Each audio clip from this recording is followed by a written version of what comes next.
Assalamualaikum warahmatullahi wabarakatuh. Sebelumnya izin memperkenalkan diri, nama saya Salsat Afifah dengan NIM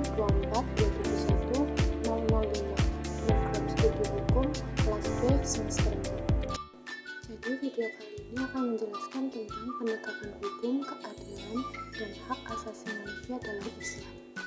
Yang pertama ada latar belakang, yaitu hukum berfungsi menciptakan ketertiban, keadilan, dan keseimbangan sosial, namun sering menghadapi tantangan seperti ketimpangan dan lemahnya perlindungan HAM. Dalam perspektif Islam, hukum bersumber dari wahyu Allah untuk keselamatan umat, mengatur hubungan manusia dengan Tuhan dan semesta, serta menegakkan penegakan yang adil tanpa diskriminasi. Konsep HAM dalam Islam sudah ada sejak lama, menjunjung tinggi hak-hak dasar manusia. Oleh karena itu, penting untuk memahami penerapan hukum, keadilan, dan HAM dalam Islam, termasuk kewenangan penguasa dan perlindungan terhadap kelompok rentan. Selanjutnya ada kewenangan pengusaha dalam perspektif Islam. Kewenangan pengusaha adalah amanah dari Allah yang harus dijalankan dengan adil dan bertanggung jawab demi keselamatan umat, serta dibatasi oleh syariat. Tugas utamanya meliputi menegakkan hukum, menjaga ketertiban, melindungi hak masyarakat, dan mewujudkan kesejahteraan. Penguasa wajib bersikap amanah dan mengutamakan musyawarah, sementara masyarakat berhak mengingatkan jika terjadi penyimpangan. Hal ini terlihat dari contoh Khalifah Umar bin Khattab yang aktif memastikan kesejahteraan masyarakatnya. Selanjutnya ada konsep keadilan penegakan hukum dalam Islam.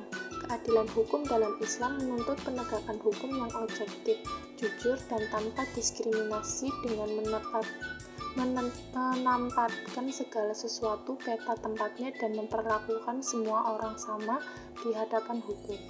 Prinsip ini didasarkan pada Al-Quran seperti Quran Surat Al-Ma'idah ayat 8 dan Quran Surat An-Nisa ayat 135 yang menekankan kewajiban berlaku adil meskipun terhadap diri sendiri atau orang berpengaruh. Penegakan hukum harus berlandaskan kejujuran dan kebenaran demi terciptanya ketertiban serta kesejahteraan. Hak asasi manusia, perspektif historis.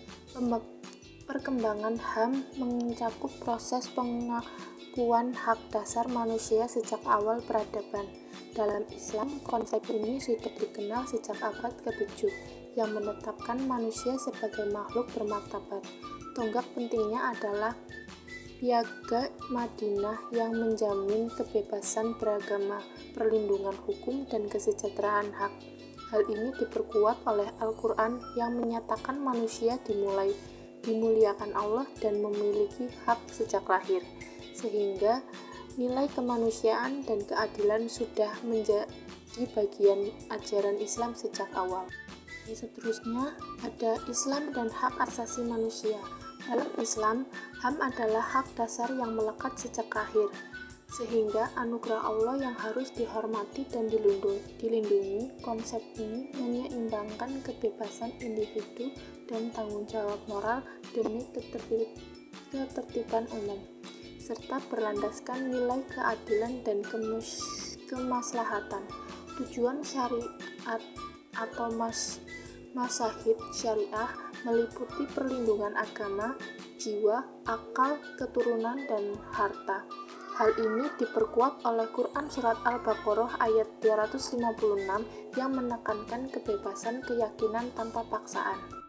Seterusnya ada perlindungan hak perempuan dan hak anak dalam Islam. Perempuan dan anak memiliki kedudukan dan hak yang sama di kehidupan hukum, mencakup perlindungan kehidupan, pendidikan ekonomi, dan kebebasan dari diskriminasi dan kekerasan. Hal ini didasarkan pada Al-Quran dan hadis yang menegaskan kesehatan martabat serta kewajiban menjaga hak-hak mereka. Islam menjamin hak perempuan meliputi hak hidup, pendidikan, ekonomi, keluarga, dan sosial, sedangkan hak anak meliputi hak hidup, kasih sayang, pendidikan, identitas, serta pemenuhan kebutuhan dasar demi tumbuh kembang yang sehat. Penerapan nilai-nilai ini akan menciptakan masyarakat yang adil dan sejahtera. Selanjutnya ada kesimpulan, Islam adalah sistem ajaran yang komprehensif dalam mengatur hukum, pemerintahan, dan perlindungan hak asasi. Kekuasaan penguasa adalah amanah yang harus dijalankan dengan adil demi kemaslahatan. Keadilan dan kesejahteraan menjadi prinsip utama, sementara konsep HAM sudah ada sejak awal, penyeimbangan, kebebasan, dan tanggung jawab. Perlindungan hak juga tercakup dalam tujuan syariat, termasuk bagi kelompok rentan, guna menciptakan masyarakat yang adil dan sejahtera.